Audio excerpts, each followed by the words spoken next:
13절은 했습니다만은 12절부터 18절까지가 우리가 한 묶음으로 볼 수 있을 것 같습니다. 특히 그 12절부터 18절까지는 일종의 뭐랄까요, 교회 시대의 끝부분과 환란 시대가 이렇게 오버래핑되는 그런 모습들을 우리가 보여줬는데, 지난 시간에 우리가 12절에 주여 주께서 우리를 위하여 화평을 정해 놓으시리니, 이런 미래 시대라 그랬죠. 유대인들이 아직은 화평 가운데 있지 않습니다. 비록 피엘로와 또 이집트와 그 다음에 시리아와 레바논과 또 요르단과 주변 여러 나라들이죠. 주변 여러 나라들과 어떻게든지 평화조약을 맺어서 그들이 화평을 누려보려고 하지만 사실은 그것이 화평이 아니고, 여기에 예언되어 있다시피 주님께서 화평을 정해 놓으시리라고 예언이 되어 있습니다.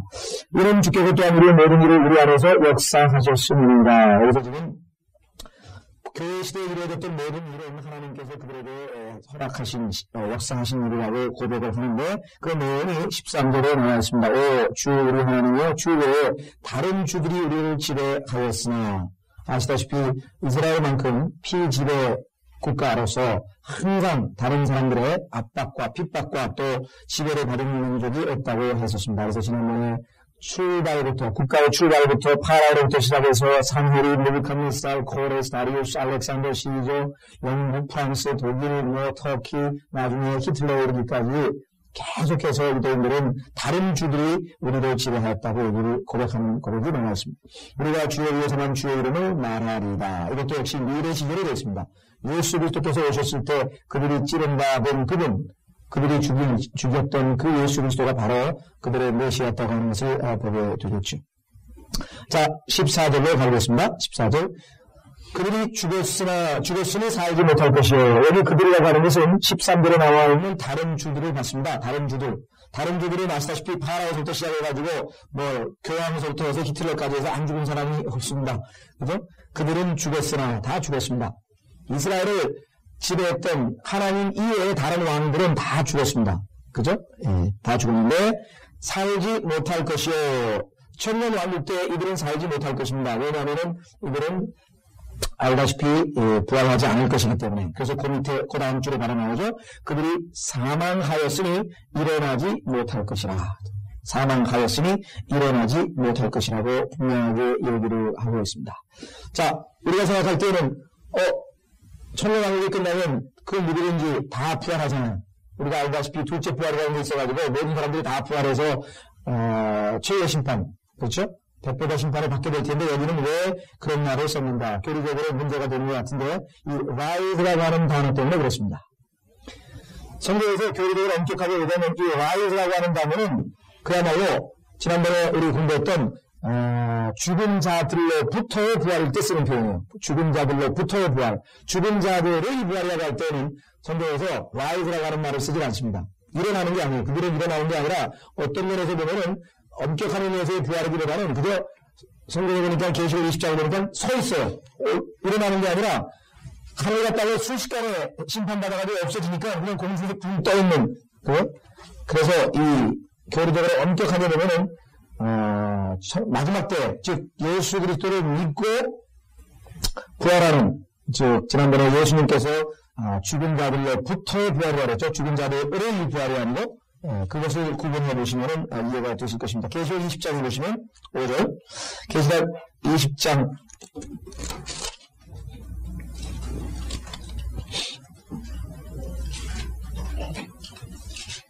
20장을 보면은요, 여기 보시면 첫째 부활이라고 하는 얘기가 나오죠. 이것이 첫 번째 부활이라. 이 첫 번째 부활에 해당되는 사람들은 resurrection from the dead라는 거예요. 즉 모든 사람들이 다 부활해서 심판받는 그 심판으로의 부활이 아니라 죽은 자들로부터의 부활을 받는데 반해서 20장, 계시록 20장 12절에 가보시면, 계시록 20장 11절부터 보시면은 또 내가 큰 백보자가 그 위에 앉으신 분을 보니 그의 면전에서 땅과 하늘이 사라졌고 그들의 설 자리도 보이지 않더라. 또 내가 이거라고서 죽은 자들을 보니 작은 자나 큰 자나 하나님 앞에 서 있는데, 그러니까 심판으로의 부활, 즉 죽은 자들의 부활, of the resurrection. 그러니까 죄송합니다. resurrection of the dead, from the dead가 아니라 of the dead의 경우에는 여기처럼 심판을 받기 위해서 부활하는 것이기 때문에 엄격한 의미에서 rise라고 하는 말을 쓸 수가 없습니다. 그래서 이 rise라고 하는 말은 누가복음 20장과 마가복음 12장에도 그 부활에는 장가가고 시집가는 일이 없다고 하실 때에도 하나님께서 뭐라고 그러냐면 산자의 하나님이라고 했죠. 아브라함과 이삭과 야곱의 하나님은 산자의 하나님이라고 해서 죽은 자들의 하나님이라고 아니라고 했죠. 그때 산자의 하나님이라고 하는 것은 지금 얘기한 것처럼 from the dead, 죽은 자들로부터 부활하는 자들은 하나님께서 산자로 취급하는 것이고 그렇지 않은 사람들은 죽은 자로 취급하는 것이죠. 그래서 rise라고 하는 단어 때문에 우리가 여기서 교리적으로 문제가 그렇게 없다는 것이죠. 일어나지 못할 것이다 그러면 다 나중에 다 부활할 텐데요. 그거하고는 좀 틀리다는 말이죠. 그래서 이 rise라고 하는 단어를 한번 여러분들이 성경에서 찾아보시면 확인이 되실 것 같습니다. 자, 그래서 우리가 엄격한 의미에서는 두 번째 부활은 우리가 얘기하는 부활은 아니죠. 왜? 그것은 심판받기 위해서 감옥에 있다가 재판용으로 끌려나오는 그거지, 죽은 감옥에 있다가 그 상태에서 영광스러운 몸으로 부활하는 그거하고는 상당히 거리가 멀죠. 부활이란 말을 붙인 것은 죽었다가 다시 일어나니까 우리가 부활이란 말을 썼지만 엄격하게 교리적으로 봤을 때는 엄격한 의미에서의 부활이라고 할 수는 없다. 이렇게 얘기를 할 수가 있겠습니다. 부활하는 사람은 안에는 영원한 생명이 있기 때문에 파워가 있잖아요. 스스로 일어나는 거 아니에요. 죽었던 사람이 탁 일어서는 건데 그런 의미에서의 부활은 아니다라고 하는 것을 말씀을 드리죠. 예. 그래서 이들은 여기서 일어나지 못할 것이라고 하는 것은 천년 왕국이 시작될 때 일어나지 못한다고 그래요. 이들은 천년 동안 그대로 누워있다가 마지막에 심판받기 위해서 일어나게 되겠죠. 자, 이사야서 26장 14절에 다시 돌아오시면 그러므로 주께서 그들을 거역하시고 멸망시켜 그들의 모든 기업을 멸절하셨나이다. 그렇죠? 그들을 벌하시고 멸망시켜 그들의 모든 기업을 멸절하셨나이다. 그래서 지금 뭘 얘기하지만은 아침에 일어나서 위대했던 파라오 그렇게 파라오를 찾으면서 아침 새벽에 잠에서 깨우는 사람 누가 있어? 히틀러 그런 사람도 있고 오직 유일하게 아침에 일어나서 제일 많이 그냥 일어나면서부터 그냥 졸리든 안 졸리든 무릎 꿇고 찾는 게 주 예수 그리스도, 주님, 하나님 아버지, 매일 기억하는 분은 그분이지만 그 이외의 모든 다른 주들은 이미 싹 사라진 게 그러겠어요. 아무리 그게 무슨 유명한 인기 있는 저기였다 손 치더라도, 인간의 영웅이었다 손 치더라도, 나폴레옹을 찾는 사람이 누가 있으면 훌륭한 알렉산더를 찾는 사람이 누가 있어요. 생존하면서부터. 자, 그들의 모든 기업을 멸절시키셨나이다. 그런데 반해서 전 세계에 몇 명이 되는지 모르지만 그냥 아침에 일어나자마자 부정한 사람이요. 무릎 꿇고 적어도 오늘 기도하든 뭘 하든 그냥 주님의 이름을 부르는 사람은 아주 많다는 것이죠. 예. 자, 15절에 주께서 그 민족을 증대케 하셨나이다. 그렇습니다. 교회 시대의 끝부분에 지금 와 있는데요. 거의 지금 교회 시대가 환란으로 넘어가는 그런 오버래핑 되는 시점에 와서 유대인들이 과거를 한번 회상해 보시면 아시다시피 하나님께서 그 민족을 숫자적으로 증대케 하신 것은 분명합니다. 그죠? 전 세계에 어딜 가나 다 흩어져 있고 유대인들이 지금 367년에 300만에서 지금 아마 러시아라든가 이런 여러 나라에서 와도 한 600만 정도 되는 거죠. 아닌데 정확한 통계는 모르겠습니다. 지금. 그 다음에 해외에 약 1000만 정도 이태리, 미국, 러시아, 나머지 유럽 이런 데 남아있는 걸로 이렇게 추정이 된다고 하는데 정확하게는 제가 요즘 통계는 잘 모르겠습니다만 어쨌거나 증대케 숫자가 들어간 것이 사실입니다. 오 주의 주께서 그 민족을 증대케 하셨나이다. 그렇죠? 예. 주께서 영화롭게 되셨으며 주께서 그 민족을 땅의 모든 끝까지 옮기셨나이다. 이 시제가 보세요. 왜냐하면 그 김대중 정확하게 주님께서 이스라엘 백성들을 옮기신 것은 아시다시피 AD 70년 얘기거든요. 그런데 증대시킨 것은 현재 완료로 되어 있거든요. 쭉 증대시켜와서 현재 완료, 소위 말하면 결과를 있다고 지금 현재가 그렇다고. 그런데 과거 완료 시제로 기록이 되어 있어요. had this라고 했잖아요. had this. st가 붙는 것은 2인칭 단수라고 하는 것입니다. 옛날에는 영어도 비동사처럼 I am, you are, he is 해가지고 전부 틀렸거든요. 1인칭, 2인칭, 3인칭이 달리 쓰였는데 그건 편하잖아요. 그래서 킹존성이 그것을 그대로 유지시켜놓고 있습니다. 얼마나 편해요. DST가 나오면 이거 U는 2인칭 단수라는 거 주어 볼 필요도 없이 금방 할 수 있을 정도로 파악이 되죠. 그래서 우리 과거 완료 시제로 되겠습니다. 땅의 모든 끝까지 옮기셨나이다. 전 세계 어디를 가도 다 유대인들은 있습니다. 중국에도 있고 인도에도 있고 어디를 가도 다 유대인들은 있습니다. 흩어져 보셨죠? 주님께서. 자, 그래서 우리는 이 14절, 15절에서 교회 시대의 유대인들의 모습을 확인해 볼 수가 있었습니다. 그래서 우리는 지난번에 이사야서 9장 3절에 다시 한번 확인합니다. 이사야서 9장 3절에 not라고 하는 단어가 빠져서는 안 된다고 하는 것을 지금 여기서 확인해 볼 수가 있습니다. 이사야서 9장 3절은 모든 성경에서 변개가, 모든 킹경 성경 이외의 모든 성경에서는 어떻게 변개가 되냐면요. 주께서 그 민족을 번성케 하셨으나 그 즐거움은 늘리지 아니하셨도다. 이렇게 되어 있는데, 즐거움을 늘리지 아니하셨다고 하는 이 not라고 하는 단어가 빠져 있습니다. 모든 성경에는, 즉, and not increased the joy 했을 때, not라고 하는 단어가 모든 성경에 다 빠져 있는데, 왜냐하면, 이들은 계시된 말씀을 믿음으로 받은 게 아니라 이성으로 생각했기 때문에, 아니, 그 민족을 번성케 하셨으면 즐거움도 늘린 거 아니에요. 긍정으로 나가다 갑자기 부정이 나오네요. 이해가 안 가기 때문에, 이거 말이 안 된다 해서 빼버리는데, 그것은 아시다시피, 교회 시대의 내내 숫자는 늘어났어도, 그들이, 숫자는 늘어났어도 즐거움은 없었다, 이거. 항상 가방 싸고, 현금 챙기고, 언제 도망갔지, 추방력 나면 도망쳐야 되고, 항상 쫓기는 그런 민족이었잖아요. 그렇죠? 그 즐거움은 늘리지 않았어요. 교회 시대에 내내 핍박만 많았어요.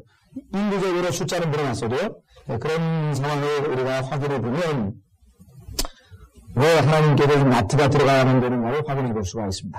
그래서 이 킹제임스 성경만이 교리적으로 정확한 사실을 알려줄 뿐, 그러니까, 저희가 똑똑해서 우리는 성경을 알고 너희는 모른다, 이런 차원은 아니에요. 우리도 배웠으니까 아는 건데, 문제는, 히브리어의 모든 마소라 원문에, 히브리어 원문에 나트가 들어가 있는데, 기록 보존되어 있는 필사본에 나트가 들어가 있는데, 어떻게 하나님의 말씀을 자기의 개인적인 견해를 가지고 싹둑 잘라버리는 이 태도가 지금 문제죠. 거대대를 가지고는 이해를 못하는 거지, 우리도 있다고 고생하다고 여기 번성을 하셨다고 그랬다가, 그 다음에 즐거움을 안 넘겼다고 그랬을 거예요. 앞뒤가 안 맞는 것 같잖아요. 우리도 성경이 일단 모르는 건 얼마든지 나올 수 있다고요. 문제는 그렇게 기록이 되어 있으면은 몰라도 하나님께 나는 이해가 안 되는데 이게 무슨 뜻입니까 하고 묻고 가르쳐달라고 하면 그걸로 끝나야 되는데, 자기네들이 성경을 갖다가 뺐다 집어넣었다, 이건 정말 가장 인간적으로 볼 때는 그게 확실히고 똑똑한 분들은 하나님 앞에서는 엄청난 개념인데, 하나님의 말씀을 자기들 마음대로 더 집어넣었다 뺐다 하는 건 이건 하나님께서 가장 아주 많이 심판하실 분들이 아마 사람들이 아마 이 사람들 같아요. 제가 보기에는. 얼마만큼 교만하면 하나님이 쓰신 말씀도 자기들의 성에 앉아 막 고쳐버리고. 보통 사람들이 아니죠. 예. 자, 그래서 성경으로 풀어놓고 여기 해석이 되어 있잖아요. 26장에도. 26장에도 나트가 들어가야만 말이 맞는다고 하는 것이 확실하게 증명이 됩니다. 자, 26장으로 다시 돌아가서 16절로 하겠습니다. 주의 들의 고난 중에 주를 찾아 배우면, 이스라엘 백성들은 2000년 동안 여러분들 잘 아시는 것처럼요, 뭡니까? 셰익스피어 작품의 베니스의 상이라고 하는 유명한 기록이 있는데, 거기는 고리 배드민을 하는 유태인에 대한 얘기거든요. 그러니까 유태인들은 성경을 고리 배드민을 못하게 돼 있잖아요. 그런데도 불구하고 정말 어떻게든지 현금을 쥐고 있다가 그 나라에서 항상 희망이니까, 소위 말하면 아주 말로를 뒤에다가 그것도 전혀 그 민족과 동화가 안 되고 자기들의 정보야, 그 다음에 언어와 이거를 그대로 붙들고 있는 줄 아니에요. 오죽하면은 전 세계 어느 나라에서 성경을 그랬더니 욥기에 나오는 히브리어, 욥이 사용한 히브리어를 아직도 쓰는 나라예요. 아직도 지금 이스라엘 사람들이 쓰고 있는 히브리어가 욥기에 나오는 그 히브리어가 똑같은 히브리어라니까요. 그러니까 얼마나 고집이 세고 자기 민족에 대한 긍지가 강하면. 라틴어 없어요, 지금. 라틴어는 지금 이탈리아어, 프랑스어, 스페인어, 포르투갈어, 루마니아어에서 다 지방어로 다 변질됐지, 라틴어 자체는 지금 사회가 되고요. 안 쓰는다고. 성경에 쓰이는 그리스, 헬라어, 지금 헬라어하고 상당히 차이가 납니다. 그래서 지금 헬라어 티아를 그리스 사람들이 읽으면 발음도 다 달라지고 의미가 달라진 게 많아요. 틀려요. 그런데도 불구하고 성경적 히브리어는 오늘날 심지어는 유태인들 중에 상당수가 100에 대하면, 지금 상당수가 100에 대한 성경을 안 믿는 사람들이 불구하고 사용하는 언어는 성경에서 구약성경에 사용되는 언어를 그대로 사용하고 있는 정말 신비의 그런 민족이라는 거예요. 그러니까 그들의 고난 중에 주를 찾아뵈었나니 얼마나 하나님을 찾아뵙겠습니까? 그런데 어떻게 됐겠어요? 대의, 그죠? 그런데 어떻게 돼서 그들은 주의 진노가 그들 위에 임할 때 기도를 부었나이다. 2000년 내내 그들이 입에서 예언했던 그대로 아니요. 피를, 그 예수 그리스도의 피를 어떻게 하라 그랬어요? 우리와 우리 자손에게 돌리라. 응?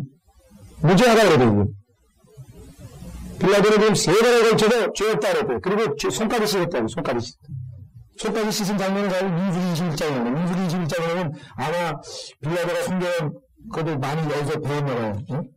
그러니까 성경에 보니까 자기가 죄 없을 때는 자기는 거기에 죄 없다고 손 씻는 장면이 나오거든요. 또 민수기 21장 보십시오. 아, 민수기 아니고 민수기 신명기고 신명기 아니 제가 지금 민수기인지 신명기인지 헷갈려요. 신명기군요. 죄송합니다. 신명기 21장. 신명기 21장에 보면요. 시체가 하나 발견됐어요. 그런데 누가 죽였는지 몰라.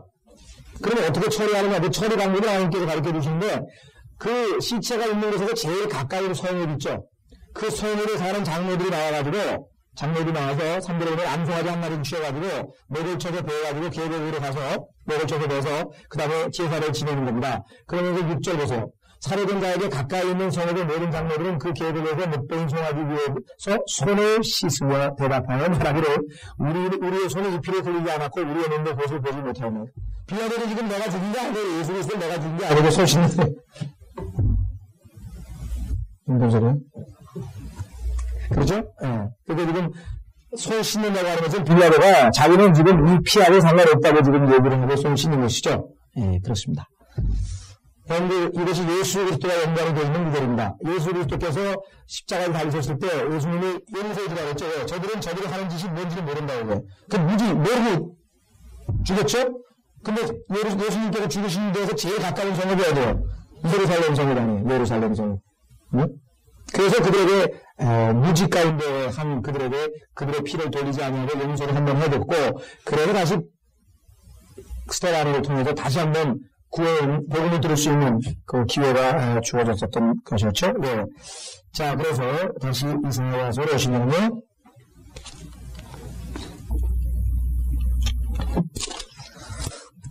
자, 그들은 주의 진노가 그들 위해 임할 때 기도를 부었나이다.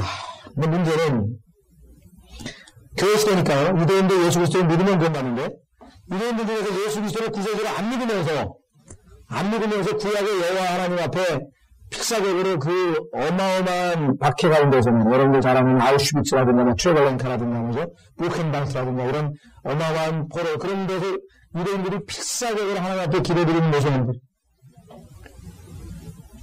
예수 그리스도를 구세주로 메시아로 안 받아들이는 유대인이 기도하고 있는 모습이야말로 이거 정말 보통 고통스러운 일이 아닙니다. 응? 기도를 할 자격이 일단 있어야 될 거 아니에요. 예수 그리스도를 믿고 구원을 받은 다음에 그 다음에 이제 기도할 자격이 주어지는 거 아니겠어요? 그런데 그 엄청난 고통 가운데 기도를 부었나이다 그랬습니다. 그들은 주의 진노가 그들 위해 임할 때 기도를 부었나이다 라고 얘기를 했군요. 마치 아이를 가진 한 여인이 출산 때가 가까워서 출산 때가 가까울 때가 점점 이제 교회 시대는 끝나고 아시다시피 대혼란으로 넘어가는 그런 오버래핑 그런 모습이죠. 아픔 중에 고통으로 울부짖는 것처럼 주여 우리가 주의 목전에 걸어하였나이다. 얼마나 고통을 당했는가. 우리가 아이를 가졌고 우리가 아픔 중에 있었으나 우리가 내는 것은 마치 바람을 낳는 것 같으니 우리는 땅에서 어떠한 구원도 만들지 못하며 세상의 검인도 만들지 못하였나이다. 여기는 상당히 거기에 상당히 문제가 생겨버리네요. 예.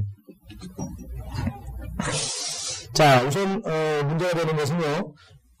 구원이라고 하는 단어는 괜찮습니다. 이 딜리버런스라는 단어니까요. 구출하지 못했다 이 말이죠. 구출하지 못했다.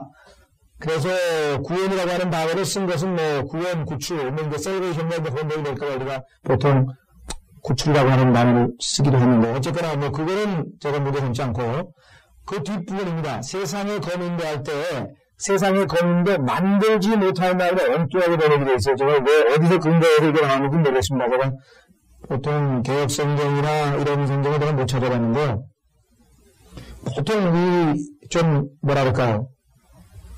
이해가 안 되는 부분, 교리적으로 모르는 부분, 이런 부분에 보면 그냥 거의 그냥 개혁성경을 그대로, 뭐랄까, 베끼셨더라고요. 그런 구절이 굉장히 많습니다. 근데 그걸 비판하고 싶진 않아요. 왜냐하면, 어차피 실력이 우리도 다 모자라가지고 그렇게 한국까지 문제가 안 되는데, 너무나 동떨어져요. 페일링하고 만들지 못했다고 하면 좀 너무 심하잖아요. 그러니까 있는 대로 지적을 해요. 모르는 대로 지적을 해도 되지 않았을까 싶은 생각이 들려면은, 저는 그 당시에 그 상황에서는 우리가 성경을 전혀 지식이 워낙 없는 때니까 어쩔 수 없다고 생각을 합니다. 일단 고치시면 될 것 같아요. 무슨 소리냐?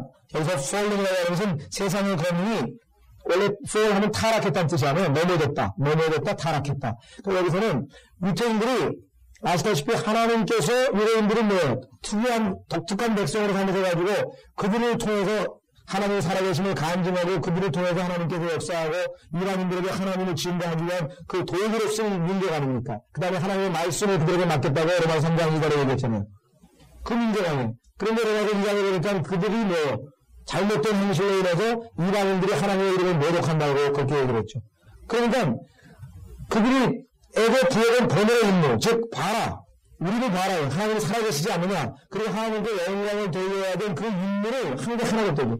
그러니까 빌리버에서 한 게 하나도 없다고. 이방인들에게 하나님을 이렇게 영광 돌리는 게 하나도 없어요. 오히려 저거 봐라고요. 전민족 봐라고요. 그러면서 손가락질 당하고 바빌론 포로로 잡혀갈 때도 그랬고 무차 그렇게 했었던 것을 우리가 볼 수 있습니다. 따라서 여기서는 세상의 거민, 즉 이방인인데 이방인들이 넘어지지 않았다는 얘기는 여전히 유대인들을 지배하고 있는 상황입니다. 다시 말하면 지금 현재도 아시다시피 유대인들이 세계에서 세계 최강 열강을 치면은 모르겠어요. OECD에 가입했나요?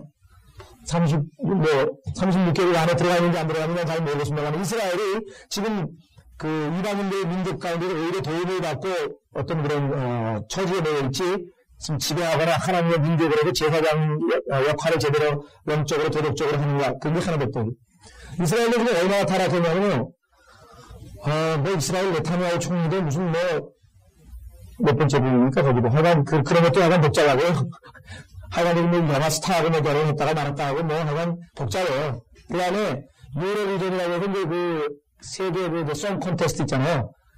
거기에 이스라엘은 또 유럽으로 가잖아요. 또 좀 그런 게 있어가지고 축구부모 유럽으로 가고 하는데 그 유럽비전에서 이스라엘 대표로 참가했던 그 여자가 성전환 수술을 받은 여자입니다. 하여간 이스라엘에 관한 기사를 읽어보면요. 계시록에 나와있는 그 말씀이 딱 맞아요. 계시록에 뭐라고 써있습니까? 그들은 소돔과 고모라라고 하죠. 지금 이스라엘의 영적 수준을, 교회시대의 영적 수준을 하나님께서 계시록 11장에서 소돔과 고모라라고 그랬습니다.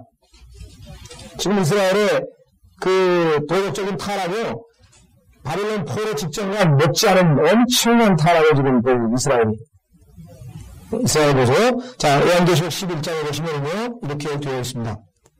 대환란 시대에 지금도 마찬가지는 환란이 접어들어서 대환란 시대에 8절에 보시면 그리하여 그들의 죽은 놈들이 큰 도성의 길거리에 내리니 그것을 영적으로는 소돔과 이집트라고 부르며 우리 주께서 십자가에 처형되신 곳이라. 즉 하나님께서 대환란에 처해 있는 이스라엘의 예루살렘의 영적 수준을 소돔과 이집트라고 해요.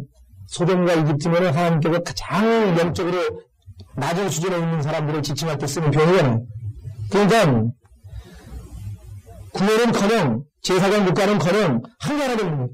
그래서 우리 보시면 우리는 땅에서 어떠한 구원도 만들지 못하고 세상의 권인도 넘어지지 않았나이다. 다시 말하면 우리가 위에 서지 못하고 그들이 오히려 우리를 지휘하고 있다는 그런 의미에서 넘어지지 않았다는 뉘앙스를 가지고 있습니다. 번역을 어떻게 하는지는 조금 더 깊이 생각해봐야 되겠지만 만들지 못했다고 하는 얘기는 좀 상당히 오해가 되어 있다고 말씀을 드리고요. 자, 19, 20, 21절은 그야말로 이제 휴거와 그 다음에 부활과 휴거는 물론 같은 것입니다만은 그 다음에 20절에 보면은 휴거죠. 그 다음에 21절에 보면은 재림 이렇게 해서 아주 급박하게 전개되는 상황이 19절부터 21절까지 나옵니다. 자, 우선 보시면 주의 죽은 자들은 살아나리니 물론 여기서는 구약 성도를 얘기합니다. 교리적으로는 그러나 어느 신약 성도들에게도 영적으로 적용할 수 있겠죠. 자, 살아나리니 여기서 살아난다라고 하는 표현도 사실은 정확한 표현은 아니에요. 왜냐면 살아난다고 하는 것은 우리는 죽었다가 살아났다는 느낌이 들잖아요. 근데 그것은 살림이라는 뜻이죠. shall live. 언제? 천년왕국 동안에 산다 이 말이죠. 죽어있지 않고 산다 이 말이죠. 그래서 살림이 이렇게 해야 정확한 명목이 되겠습니다. 살아나리니라는 살림이 그들이 나의 죽은 몸과 함께 일어나리이다. 보세요. arise. 나의 죽은 몸과 함께 일어나리이다. 이것이 얘기하는 첫 번째 부활입니다. 첫 번째 부활. 실제적으로 육체적인 부활을 얘기합니다. 육체적인 부활을 얘기합니다. 어떻게 할 수 있어요? body라고 했잖아요. with my dead body라고 했죠. body. 자, 욥기 19장으로 가보시면은, 욥기 19장으로 가보시면은,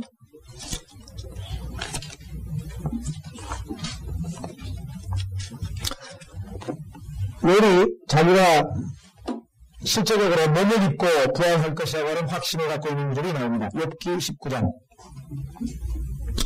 자, 욥기 19장에 보시면은, 욥이 이와 같은 고백을 하죠. 25절. 이는 나의 구속자가 살아계시고 훗날 그가 땅에 서실 것임을 내가 알리라. 26절. 내 피부의 벌레들이 내 몸을 멸하여도 여러분이나 나나 죽으면요, 여러분이나 저나 죽으면 다 똑같이 벌레가 우리의 몸을 다 차지합니다. 그래서 예수님이 뭐라고 했어요? 내가 사람이 아니여 벌레라. 십자가에 달리셨을 때 내가 사람이 아니여 벌레라. 물론 이거는 더 이거 영적으로 우리 혼과 관련된 좀 깊은 얘기가 있습니다만은 어쨌거나 벌레하고는 아주 가깝다. 그러니까 사람 오늘날처럼 뭡니까? 이 육신을 굉장히 뭐랄까 드높이는 시대에 우리가 살고 있거든요. 그렇죠? 그러니까 무슨 미인대도 있고 이런 것들이 다 지금 현재 또 운동선수 이 공중 잘 이거 드리블도 잘하고 이거저거 잘하는데 그냥 막 엄청난 저거잖아요 지금. 예? 그 누구예요? 조단? 마이클 조단이 제가 알기로는 그 부모님들 거듭난 그리스도인이라고 제가 알고 있어요. 그래서 남부에서 아주 어렸을 때 착실한 신앙교회에 나왔다고 합니다. 그래서 도네간 목사가 그때 그런 얘기를 하더라고요. 마이클 조단이 왜 예수 그리스도를 위해서 한마디도 못하는 거예요. 그 어마어마한 영향력을 가진 사람이 예수 그리스도를 믿고 주 예수 그리스도를 믿어 한마디만 하면 하나님 앞에 가서 참 상이 많을 텐데 이게 안 된다 이게. 그래서 그런 막 흥분하면서 얘기를 좀 하더라고요. 그래서 저는 거의 다 알았어요. 이 사람이 그래도 어렸을 때 왜냐하면 남부에 미국의 남부 지역을 바이블 벨트라고 합니다. 바이블 벨트라고 하면 미국의 남부 지역은 워낙 이 바이블 그리더들이 많고 아주 그 신앙적으로 튼튼한 그런 가정들이 많아가지고 웬만한 사람은 전부 복음을 다 들었어요. 그리고 상당수의 사람들이 10살 이하로 교회 간다고 남부 지역에서는. 문제는 그 다음에 타락을 해가지고 그냥 그야말로 다시 이제 원점으로 돌아가는 거죠. 그렇게 사는 사람들이 엄청 많대요. 군대 가서 그냥 망가지고, 다음에 학교 다니면서 그냥 타락하고 세상 친구들하고. 그래서 있잖아요. 악한 사람은 선한 현실을 부패시키는 거야. 그래서 미국은 유지 못해서 그렇지. 그래서 그 얘기 하더라고요. 미국의 남부 사람들이 여러분들이 보면 깜짝 놀랄 거예요. 저 사람도 그리스도인이었네. 그런 사람들이 엄청 많대요. 남부에. 그만큼 바이블 벨트라고 아주 알려진 친구인데, 거기 출신이에요. 그런 사람이. 그래서 그런지는 몰라도 요즘에 그 미국의 흑인 단체들에서는 불평이 많아요. 저 사람은 왜 그 흑인 지위 향상을 위해서 한마디도 발언을 안 하느냐. 정치적 발언을 또 안 한다는 거예요. 그래가지고 지금 이용을 하려고 하나 지금 계속 부추기고 있는 모양인데 모르겠어요. 그리스도인에 대해서 그런 데 관심이 없어서 그런 건지 하여간 저도 깊은 의미는 잘 모르겠습니다만 어쨌거나 왜 이 튼튼한 육체 갖고 그런 사람을 그렇게 드높이냐고요. 육체를 드높이는 시대라고 오늘날이. 그죠? 남자든 여자든 전부 다 그런데 육체가 나쁘다고 하는 것은요. 요즘에 일반의 기독교 특히 그 근본주의라든가 보수주의에서는 말이야 기독교는 근육주의가 아니라 그러면서 육체가 왜 나쁜 거냐고 하나님이 주신 몸인데 이렇게 얘기하는 사람들이 있어요. 맞는 것 같아서 틀려요. 성경은 물론 기독교는 근육주의가 아닙니다. 거기서 이 장에 나와 있습니다. 의기숭배 아주 자기가 막 육체가 이래 지금 무슨 마라톤을 하는 그런 의지를 받았다든가 또 무슨 절제하는 그런 몸을 컨트롤할 수 있는 그런 능력을 갖고 있다고 해서 그걸 높이 평가하는 건 아닌다면 성경 자체가 육체를 긍정적으로 얘기한 건 하나도 없다. 왜? 처음에 하나님이 주신 것은 몸이었어요. 바디. 그때는 좋은 거였어요. 그런데 아담이 성과 악의 지식의 나무를 먹고 난 다음에는 혼과 육이 몸이 들러붙어서 플래시가 되버리고, 그래서 플래시라고 하는 것은 그냥 바디가 아니라 타락한 몸을 얘기합니다. 타락해버린 몸. 그러니까 지금 현재 이 몸은 악한 거예요. 그죠? 그러니까 우리 내 육체 안에 선한 것이 가지 아니한다고 성경에서 얘기하고 있잖아요. 만약에 내 육체가 그렇게 좋은 거라면 왜 죽은 다음에 쓰레기 버리듯이 버리냐고요. 지하가 물어버리잖아요. 쓰레기 매장하듯이 물어버리는 건 나쁘다는 얘기죠. 그죠? 네. 다만 우리가 우리의 몸을 성령의 도구로 드리면 그때 하나님께서 쓰시지만 육신에게 내어주면 육신을 따라 살아버리면 아무짝에도 소용없습니다. 어쨌거나 여기 보시면 육체는 피부에 벌레들이 내 몸을 하여도 내가 내 몸을 입고 하나님을 보리라. 그런데 이 내 몸을 입고라고 하는 말 in my flesh 모든 성경에서 킹제임스 성경을 제외한 모든 성경에서 without my flesh로 되어 있습니다. 내 몸 밖에서. 다시 말하면 짐을 본다고 할 수 있죠. 그래서 27절 내가 짐을 그를 버리니 내 컴파 진명에서 손으로 내어로 다른 사람에게는 내 몸으로 버리라. 내 몸을 입고 in my flesh 분명하게 여기 고백하고 있습니다. 성경은 분명하게 육체적인 부활을 언급하고 있죠. 물론 다시 이사야서 26장으로 오시면은요. 이사야서 26장에 나와 있는 여기서 주의 죽은 자들이 일어나리니 했을 때는 아까도 얘기했지만 교리적으로는 구약성도를 얘기하고 있고 이것은 더 교리적으로 얘기하려면 이스라엘의 민족적인 부활을 얘기하는 에스겔서 37장과 교리적으로 맞아떨어지는 구절입니다. 이스라엘 민족들이 그죠? 영적으로 이제 회복하는 이스라엘의 민족적인 부활이라고 우리가 볼 수 있습니다. 더 구체적으로 보면 구약성도들이죠. 구약성도들이 일어나는 것인데요. 자, 더더군다나 여기 보시면 awake and sing이라는 단어가 나오죠. 흙에 거하는 너희는 깨어서 노래하라. 자, ye that dwell in dust 했는데 먼지 또는 흙에 거하는 자가 뭐예요? 우리의 사람은 혼이 아니고 몸이잖아요. 그렇죠? 몸. 그러니까 분명히 몸을 언급하고 있다는 것을 알 수 있고 더더군다나 awake라고 하는 단어는 여러분 잘 아시다시피 잠에서 깨어나는 거 아니에요? 깨라. 잠에서 깨어난다는 아니에요?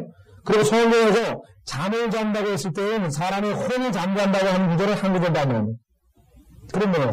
전부 다 잠이 들었다고 할 때는 사람의 육체에 대한 의미거든요. 육체적인 부활에 대해서 지금 강조하고 있는. 확인해 보시면 마태복음 27장 마태복음 27장 보시면은요.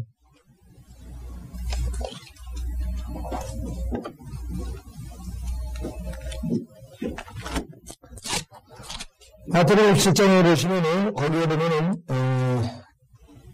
잠자던 자들이 그런 표현이 나옵니다. 52절. 자, 마태복음 27장 52절에 보시면, 무덤들이 열리고 잠들었던 많은 성도들의 몸이 일어났으며, 그렇죠? 잠드는 것도 이제 뭐예요? 몸이에요, 몸. 잠든 거는 사람의 혼이 잠드는 게 아닙니다. 몸이 잠드는 것이. 그죠? 자, 몸이 잠들었어요. 그 다음에, 몸이 잠든 것은 데살로니가 전서에 보면 또 나옵니다. 데살로니가 전서에 보시면요. 15절. 데살로니가 전서 4장 15절에 보시면 데살로니가 전서 4장 15절에 이렇게 나와 있습니다. 14절부터 보시면 예수께서 죽었다가 다시 살아가신 것을 우리가 믿는다면 그와 같이 하나님께서는 예수 안에서 잠든 자들도 그와 함께 데리고 오시리라. 그럼 예수께서 살아가신 건 우리 뭐예요? 육체적인 부활이라고 분명히 알 수 있죠. 그렇죠? 그럼 예수께서 살아가신 것이 육체적인 부활이라고 한다면은 그와 같이 얘기했잖아요. 그와 같이 예수 안에서 잠든 자들, 다시 말하면 육체적인 죽음을 죽었는 자들, 15절로 우리가 주의 말씀으로 너희에 대해서 말하는 주께서 오실 때까지 살아남아 있는 우리가 잠들어 있는 자들이다. 그래서 성경에 잠들었다고 하는 표현은 전부 다 육체와 관련된 표현이라고 하면서 우리가 확인할 수 있고, 그래서 awake and sing이라고 했을 때 그 awake라고 하는 것은 육체에 관한 언급이지 혼에 대한 얘기가 아니라고 하는 것이에요. 자, 고린도전서 15장으로 가보십시오. 고린도전서 15장. 부활은 육체적인 부활이라고 하는 것을 정확하게 보여주는 구절이 바로 고린도전서 15장입니다. 그래서 한마디로 우리가 부활장이라고 그러죠. 성경에서 부활에 대해서 공부하려면 고린도전서 15장을 공부를 해야 하는 거겠죠. 고린도전서 15장. 사람들이 부활은 못 믿겠다. 어떻게 사람이 죽었다 살아나냐. 그런데 바울은 거기에 대해서 뭐라고 해요? 아니, 지금 하나님께서 지금 보여주는 게 한두 개는 씨앗을 뿌리면 그 씨앗을 죽었다가요. 살아나잖아요. 그래? 우리가 볼 때는 다 죽은 것 같은 나무들도 살아나잖아요. 그 주변에 지금 부활에 대한 그런 예표나 이런 것들은 아주 흔한데 사람들이 그건 못 믿겠다고 얘기하는데, 자, 여기 보십시다. 35절.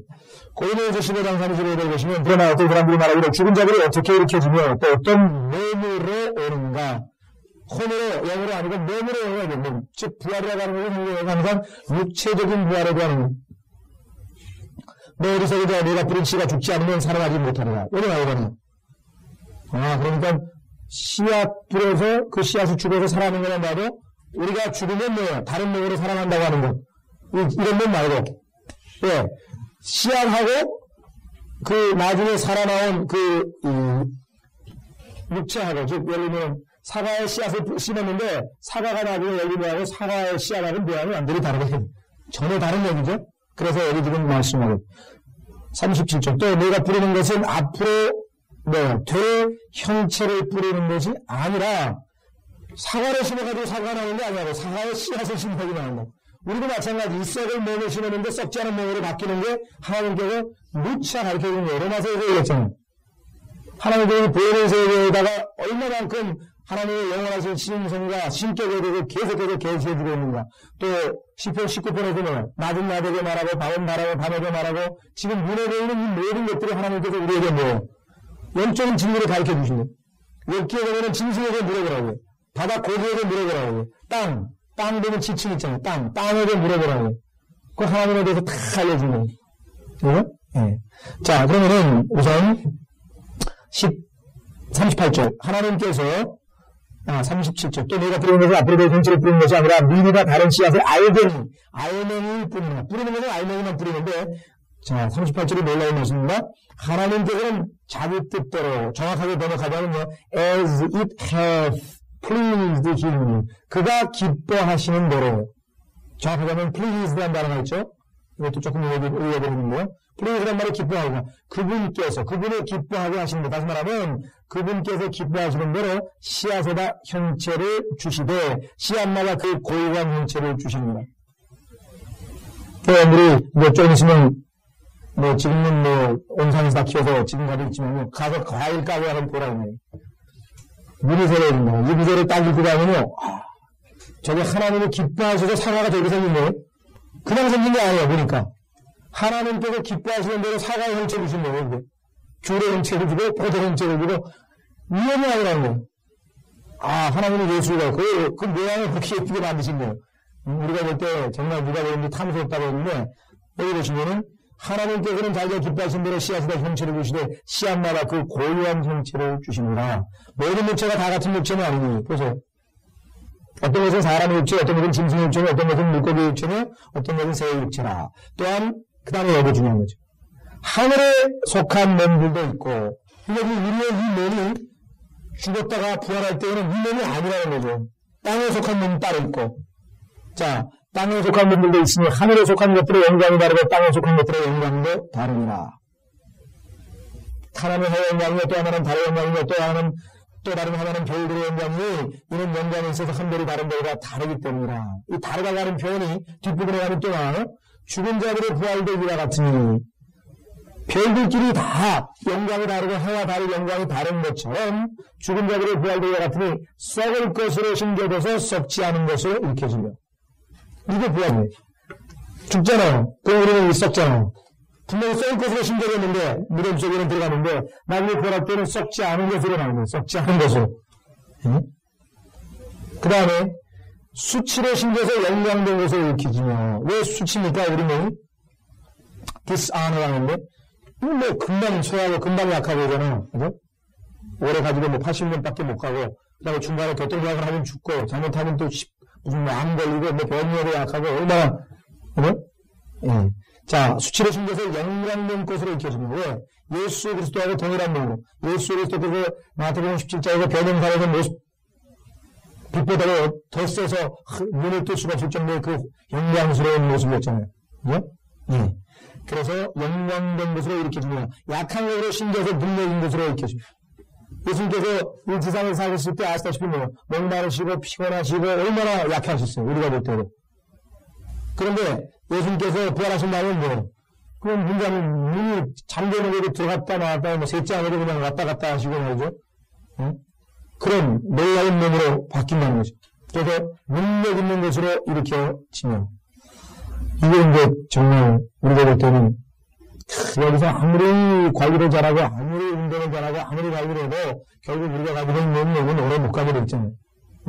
성경에도 강간하면 80이라고 그랬고 아주 예외적인 사람도 100살까지 사신 분들은 가끔 보면 아직도 건강하다 그러는데 사실은 제가 보면 아직은 그렇게 건강한 것 같지는 않다고.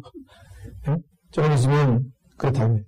그러나 우리가 이제 받은 몸은 그런 몸이 능력 있는 몸으로 육신의 타고난 몸으로 신경을 영적인 몸으로 일으켜지느니라. 그래서 우리가 부활할 때는 영적인 몸으로 일으켜지느니라. 육신의 타고난 몸이 있고 또 영적인 몸이 있느니라고 분명하게 얘기를 하고 있습니다. 그러니까 우리가 예수님께서 말씀하신 것처럼 나는 손과 발이 있다고 살과 뼈가 있다고 먹을 거 달라고 내가 먹는 거. 예수님이 부활하신 몸은 영적인 몸이지 몸은 없고 영만이냐 영. 영은 먹지도 마시지도 못하냐 예수님께서. 그러니까 잘못하면은 그 부활에서 상당히 오해가 살만한 교리가 나타납니다. 보인다고 형체가 보였다 안 보였다 할 수 있는 그런 능력 있는 육체지만은 영적인 영광스러운 몸이라고 성경이 분명하게 하고 있습니다. 예.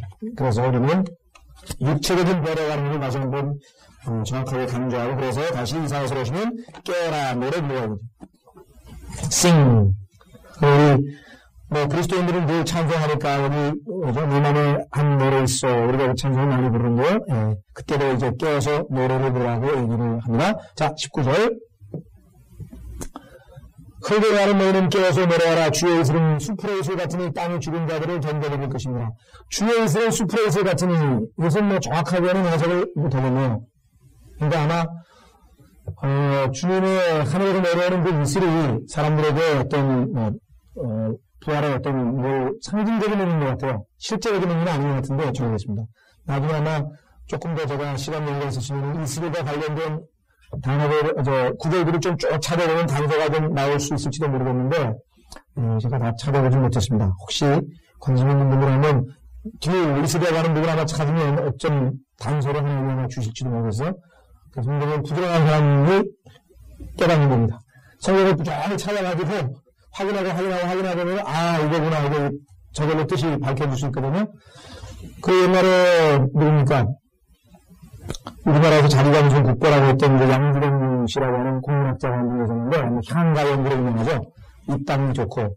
그 양반이 하는 얘기 중에 아주, 지혜로운, 정확한 얘기가 있어요. 그 인용인지 자기 얘기인지 모르겠는데요. 독서 100편 의견이라는 말을 썼습니다. 읽는다고 책을 100편, 100번 읽는다고요. 그런 뜻이 자연스럽게 나타나는 처음 읽을 때 뭐죠? 모르겠는데, 100번 읽으니까 나중에 그냥, 그거구나 하고 탁 들어오려 하는 거죠. 그것도 성경 읽는데도 지극히 정확하게 적용되는 것 같아요. 처음에는 뭔 소리인지 모르다가 두 번째로 또 조금 더 알게 되고, 세 번째로 더 알게 되고, 그러니까 성경은 100번, 200번 더 읽어도 계속해서, 하나님께서 더 언제 형성된 계시들을 주실 수 있는 것 같습니다. 그래서 한번 이 문제는 나중에 해보기로 하고요. 자, 땅에 죽은 자들을 던져버릴 것입니다. 이것은 너무나 분명한 사실이죠. 땅에 죽은 자들을 던져버린다는 이거가 금방 살펴봤고, 또 욥기에서도 살펴봤고, 확실한 것 같습니다. 나사로에 하신 말씀입니다. 나사로에게 예수님께서 하신 말씀이 아마 웨이크라고 하는 단어죠? 확인해 보십시오. 여기서는 come forth라고 했군요. awake라는 단어는 안 썼고, awake는 깨라는 말은 안 썼지만요, 깨우러 간다는 표현을 썼죠. 그 부분 한번 보십시다.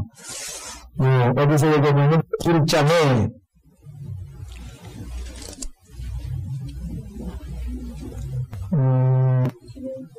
11절에는 그 깨운다는 단어를 확인해 오죠?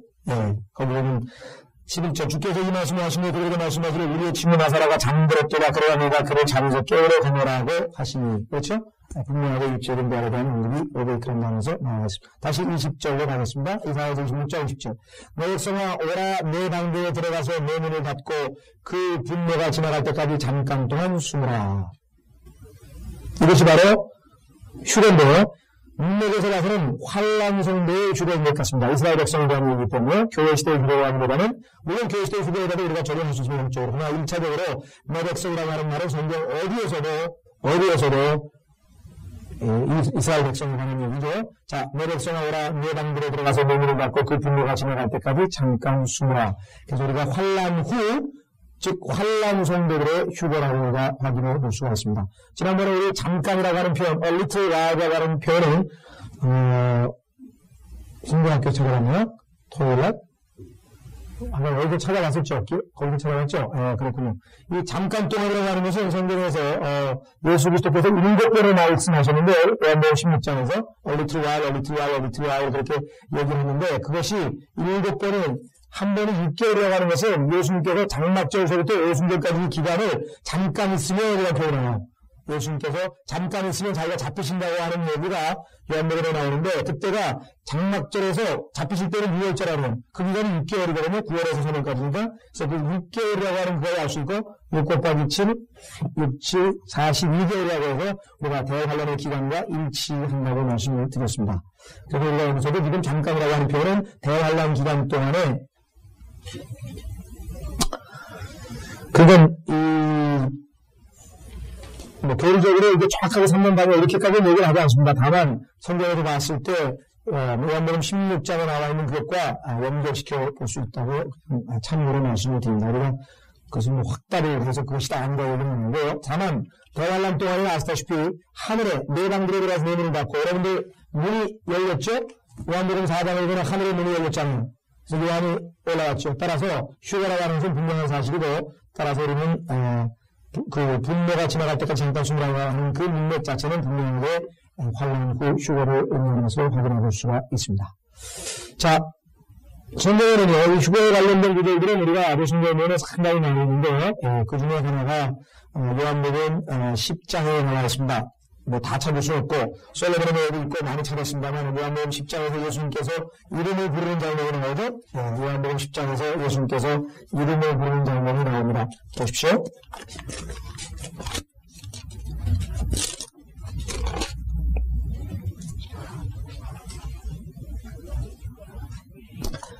자, 요한복음 10장에 보시면 이렇게 나와 있습니다. 2절, 그러나 문으로 들어가는 이는 양의 목자라. 문으로 들어가는 이는 양의 목자라. 3절, 그에게 문지기가 문을 열면 양들은 그의 음성을 듣나니.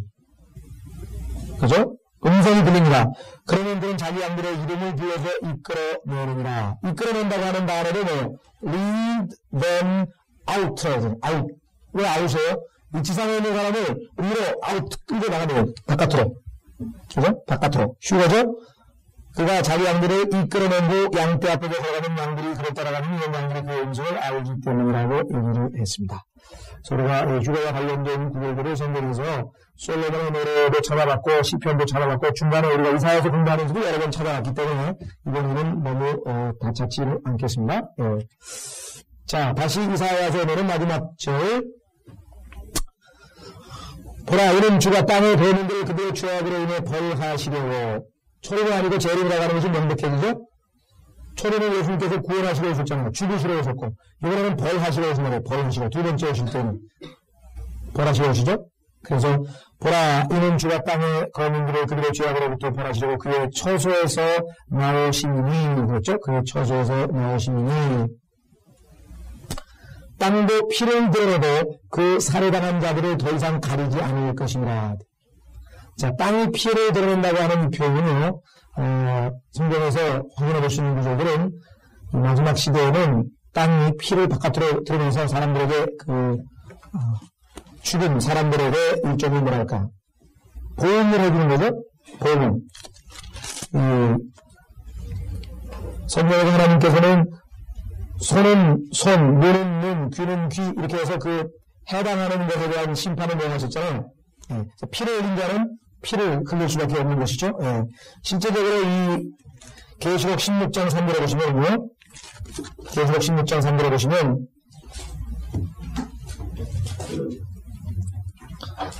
계시록 16장 3절에 보시면 둘째 천사가 자기 호리병을 바다에 쏘더니 바다가 죽은 자의 피같이 되어 그랬죠. 죽은 자의 피. 죽은 자의 피같이 되어 모든 사람은 혼들이 바다에서 죽더라. 셋째 천사가 자기 허리병을 가는 물에 원쳐 물었으니 그것들이 피가 되더라. 계속해서 피가 되는 거죠. 그 다음에 또 내가 들으니 물의 천사가 말하기를 주여 주는 지금도 계시고 저희도 계시고 앞으로 계신 의로 오신 분이시니 주께서 이렇게 심판하셨나이다. 왜 이렇게 심판하셨어요? 피로만이 깨끗하게 될 수밖에 없기 때문에 하나님께서 이렇게 심판하셨어요. 그래서 6절에 보시면 그들이 성도들과 선지자들의 피를 흘렸으므로 주께서 그들에게 피를 흘려 마시게 하는 것이 그들에게는 마땅하나이다 라고 얘기를 했습니다. 19장 2절 보시면 계시록 19장 2절 보시면 이 모든 피를 흘린 장본인이 나와 있는데 이는 그분의 심판이 참되고 이렇기 때문이며 또 그분께서 그녀의 운명으로 땅을 타락케 한 그 큰 창녀를 심판하셔서 그 종들의 피를 그녀의 손에서 갚아주셨기 때문이라. 그래서 우리가 사형제도는 성경적으로 반드시 있어야 되는 것입니다. 자, 성경에서 피와 관련된 피는 피로는 깨끗하게 된다는 구절을 우리가 확인해 보겠습니다. 민수기 35장 33절. 민수기 35장 33절. 왜 이 지상에 전쟁이 끊이지 않은가를 성경에서 확인해 볼 수 있는 구절입니다. 왜? 무죄한 피가 흘렸기 때문에 그 피가 또 흘려져야 돼. 그 피를 흘린 자의 피가 흘려져야지만 깨끗해진 거예요. 그러니까 이 땅에서 무죄한 피가 흘리지 않을 때까지는 계속해서 그런 일이 벌어질 수밖에 없는 억울한 피가.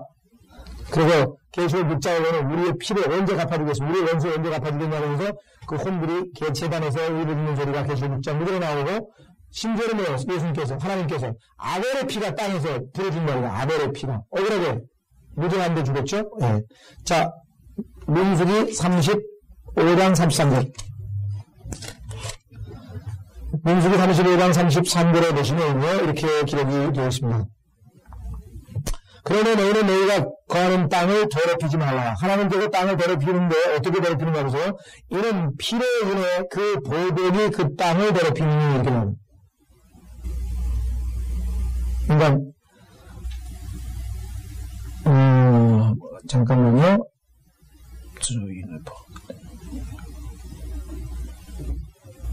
이때 이트라고 하는 단어가 지금 보복을 가리키는 거예요.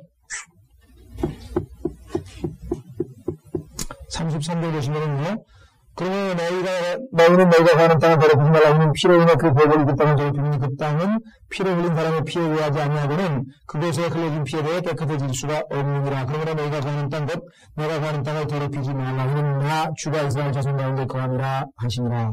여기까지 문제가 안 생기는데 문제는 그 이트라고 하는 보복이라고 하는 단어가 영어 성경에는 이트라고 하는 대명사로 되어 있죠. 근데 왜 갑자기 보복이 나오는 거냐면 여수셜라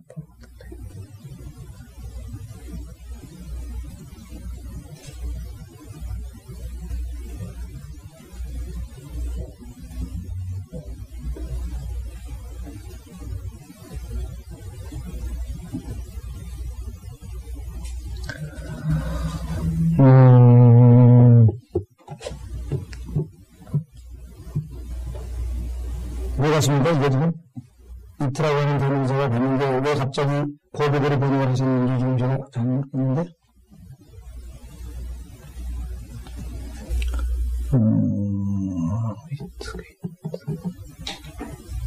번역이라는 단어가 앞뒤 능력이 없네. 근데 지금 이거는 번역으로 그렇게 하셨거든요. 그러므로 너희는 너희가 거하는 땅을 더럽히지 말라. 거기까지 괜찮죠? 이는 피로 인해 for blood it defileth the land 할 때 땅을 더럽히려 할 때 그것이 뭐냐고 그러죠. 그것. 그 땅은 피로 흘린 사람이 피에 의하지 않으면 그것에 흘려진 피에 대해 깨끗해질 수가 없느니라.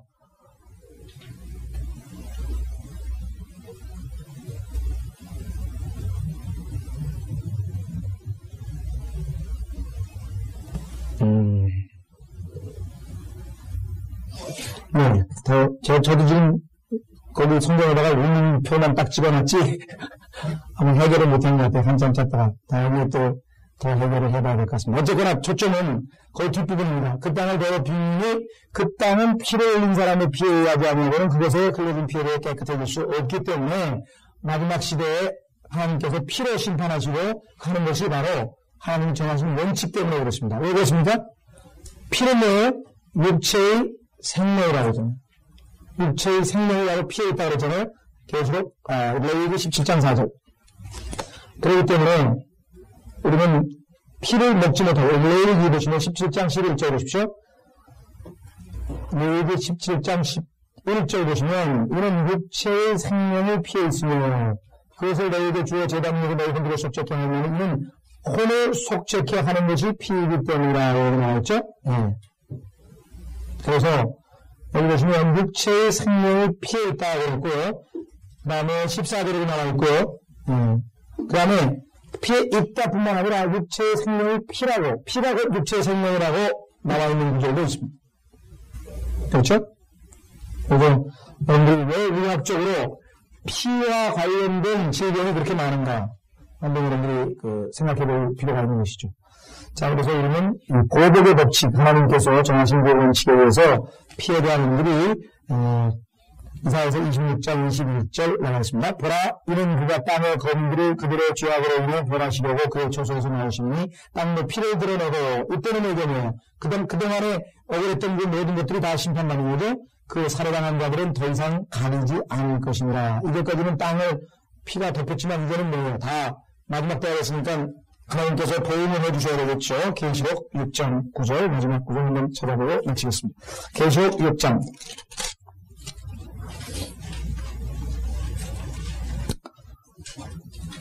대환란 기간 동안에 울부짖으면서 언제 우리의 피를 신현하여 주실 것이냐고 자꾸만 기대하는 그 혼들에 대해서 주님께서 때가 될 때까지 조금 기다리라고 하는 장면이 나옵니다. 자, 계시록 6장에 보시면은 이렇게 기록되어 있습니다. 9절. 어린 양이 다섯째 몸으로 오실 때 내가 보는 제단 아래에는 하나님의 말씀과 그들이 가진 증거 때문에 죽임당한 자들의 혼들이 있는데 그들이 큰 음성으로 울부짖으며 말하기를 혼은 울부짖을 수 있습니다. 혼은 귀도 있고 코도 있고 눈도 있고 다 있죠. 오 거룩하시고 참되신 주여 땅에 살고 있는 그들을 심판하시어 우리의 피를 갚아주실 날이 얼마나 남아있나이까 하더라. 그러자 그들 각자에게 긴 흰옷을 주시면서 이것 때문에 뭐예요? 우리가 그 유령 영화에 나오잖아요. 유령이 다 영화 나오면 전부 다 흰옷 걸치고 나오죠. 흰옷을 거쳐야 됩니다. 흰옷을 주시면서 그들의 동료종과 형제로 그들처럼 죽임을 당하여 그 수가 가득 채울 때까지 잠시만 더 쉬라고 말씀하시더라. 반드시 보응을 행해 주신다고 하는 것을 우리가 확인해 볼 수가 있습니다. 네, 오늘 여기까지 하시고요. 다음 시간에 우리 27장은 말씀 배운 일레위아단에 대한 얘기, 욥기 41장에 관련된 구절이죠. 네, 시간을 하겠습니다.